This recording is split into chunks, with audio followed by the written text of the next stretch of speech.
विद्यार्थी मित्रो, इयत्ता 11वी अर्थशास्त्र या विषयातील पहिल्या प्रकरणाला आपण सुरुवात करत आहोत.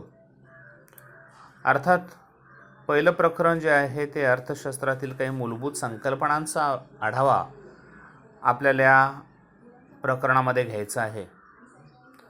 अर्थात प्रस्तावनेचा जर विचार केला तर विज्ञानामध्ये अनेक पद्धतींना शोध लागलेले आहेत. नवीन रिसर्च किंवा नवीन संशोधनही मोठ्या प्रमाणात चालू आहे. आपल्याला माहिती आहे की कोरोनासारख्या किंवा कोविड-19 जवळजवळ 5-6 महिने किंवा 7-8 महिने येऊनसुद्धा आज देशामध्ये किंवा जगामध्ये मोठ्या प्रमाणात त्यावरती काय चालू आहे, संशोधन चालू आहे.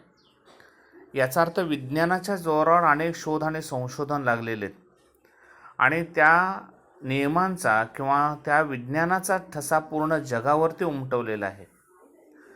त्याच पद्धतीनं अर्थशास्त्रातील लक्षणीय शोधामुळे अर्थशास्त्राची किंवा पर्यायानं अर्थव्यवस्थेची प्रगती कशी होते आणि एखादं राष्ट्र किती बलाढ्य आहे किंवा आर्थिकदृष्ट्या किती सक्षम आहे हे त्या अर्थशास्त्रातील किंवा त्या देशाच्या आर्थिक प्रगतीवरून लक्षात येतं.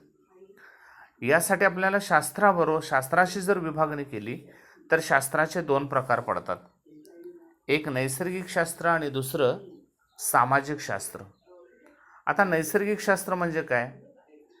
ज्या शास्त्रामध्ये किंवा ज्या शास्त्राला वैश्विक किंवा जागतिक मान्यता मिळालेली असते.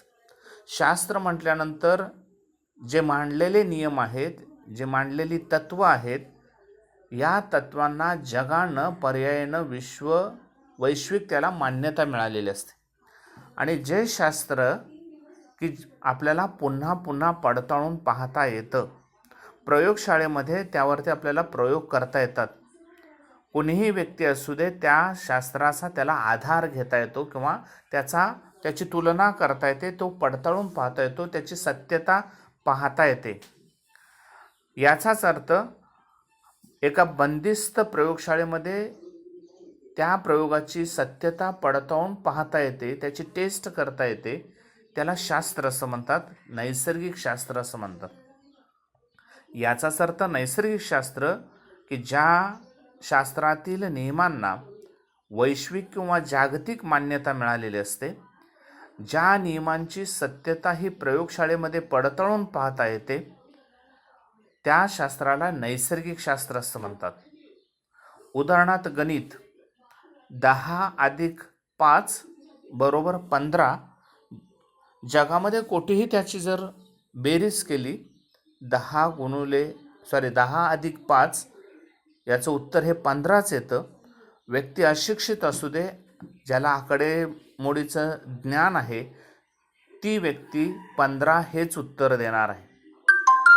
10×5 किंवा 10ने 5चा जर गुणाकार केला त्याचं उत्तर हे 50च येणार आहे. याचा अर्थ हे विधान कुठेही जगामध्ये सत्यता त्याची पडताळून पाहता येते. याचाच अर्थ त्याचा निष्कर्ष हा एकच आहे. पदार्थ विज्ञान आहे, रसायनशास्त्र आहे, जीवशास्त्र आहे, या शास्त्राच्या अनेक शाखा आहेत की जेणेकरून त्यातले प्रत्येक घटकाचे नियम, सत्यता आपल्याला प्रयोगशाळेमध्ये पडताळून पाहता येते. म्हणून नैसर्गिक शास्त्र म्हणजे ज्या शास्त्राला निसर्गता म्हणण्यापेक्षा वैश्विक मान्यता मिळालेली आहे, जागतिक मान्यता मिळालेली आहे, जगाने ते नियम स्वीकारलेले आहेत, त्याला आपण नैसर्गिक शास्त्र असं म्हणतो. नैसर्गिक शास्त्रातील नियम हे प्रयोगशाळेमध्ये आपल्याला पडताळून पाहता येत असतात. आणि उदाहरणं आपण त्याचं घ्यायचं असेल तर गणित असेल, रसायनशास्त्र असेल, भौतिकशास्त्र असेल, जीवशास्त्र असेल, याचा नैसर्गिक शास्त्रामध्ये समावेश होतो. शास्त्राची दुसरी बाजू, दुसरा प्रकार, कारण शास्त्राचे आपण 2 प्रकार सांगितले, एक नैसर्गिक शास्त्र, आता दुसरं शास्त्र आहे सामाजिक शास्त्र. अर्थशास्त्र हे सामाजिक शास्त्र आहे. परत अर्थशास्त्राच्या 2 शाखा आहेत. पुढे 12वीला आपण त्याचा अभ्यास करणार आहोत की एक स्थूल अर्थशास्त्र आणि दुसरं सूक्ष्म अर्थशास्त्र. आता सद्यस्थितीकडे तिकडं मी न जाता अर्थशास्त्र हे सामाजिक शास्त्रामध्ये कसं येतं किंवा सामाजिक शास्त्र म्हणजे काय? सामाजिक शास्त्रालाच वर्तणूकशास्त्र म्हणतात किंवा त्यालाच अमूर्तशास्त्र असं देखील म्हणतात. कारण अर्थशास्त्र हे मानवी वर्तनाचा अभ्यास करतं. मानवी वर्तनाच्या कोणत्या ना कोणत्या पैलूंचा अभ्यास करतं. उदाहरणार्थ, अर्थव्यवस्थेमध्ये ग्राहक आणि उत्पादक ह्या दोन कन्सेप्ट आहेत किंवा विक्रेते ह्या दोन कन्सेप्ट आहेत. ग्राहकाचं वर्तन काय असतं की जेणेकरून कमीत कमी किमतीमध्ये चांगली वस्तू आपल्याला मिळाली पाहिजे. विक्रेत्याचं काय वर्तन असतं, योग्य वस्तू विकल्यानंतर किमान चांगल्या पद्धतीनं नफा आपल्याला मिळाला पाहिजे, हे विक्रेत्याचं वर्तन असतं. त्या पद्धतीनं सामाजिक शास्त्र हे मानवी वर्तनाचा अभ्यास करतं. तसं पाहिलं तर मानवी वर्तनाचं, प्रत्येक व्यक्तीच्या वर्तनाचा अभ्यास करतो. त्यासाठी स्वतंत्र मानसशास्त्राची एक शाखा आहे, त्याचाही समावेश हा सामाजिक शास्त्राचाच होतो. समाजशास्त्राचा समावेशसुद्धा सामाजिक शास्त्रात होतो. पण अर्थशास्त्राच्या दृष्टिकोनातून मानसशास्त्र हे त्या व्यक्तीच्या वर्तनातील बदलांचा अभ्यास करत असतं. मानवी वर्तन मात्र आपल्याला प्रयोगशाळेत तपासता येत नाही, कारण एकाच व्यक्तीचं वर्तन हे वेगवेगळ्या पद्धतीनं आढळून येत असतं. सद्यस्थितीतील व्यक्ती, रागावलेली व्यक्ती, चिडलेली व्यक्ती, दुःखी व्यक्ती, आनंदी व्यक्ती या व्यक्तींचं वर्तन बदलत असतं. कारण एकाच वेळी एकच वर्तन घडतं की वैश्विक शास्त्राप्रमाणे सामाजिक शास्त्रांचे निकष किंवा सामाजिक शास्त्राचे नियम हे प्रयोगशाळेत आपल्याला पडताळून पाहता येत नाहीत. आणि त्या दृष्टीनं सामाजिक शास्त्रांना वैश्विक मान्यता नसते. सामाजिक शास्त्रांना वैश्विक मान्यता नसते. म्हणून आज आपण सामाजिक शास्त्रामध्ये एक अर्थशास्त्र, समाजशास्त्र, दुसऱ्या बाजूला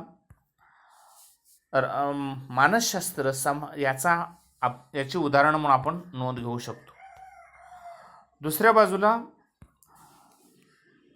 आता आपल्याला अर्थशास्त्राचा अर्थ अभ्यासायचा आहे. अर्थशास्त्राचा अर्थ की जेणेकरून मुळात मी सांगितलं की अर्थशास्त्र एक सामाजिक शास्त्र आहे. आणि या सामाजिक शास्त्रामध्ये अर्थशास्त्राच्या दोन शाखा पडतात.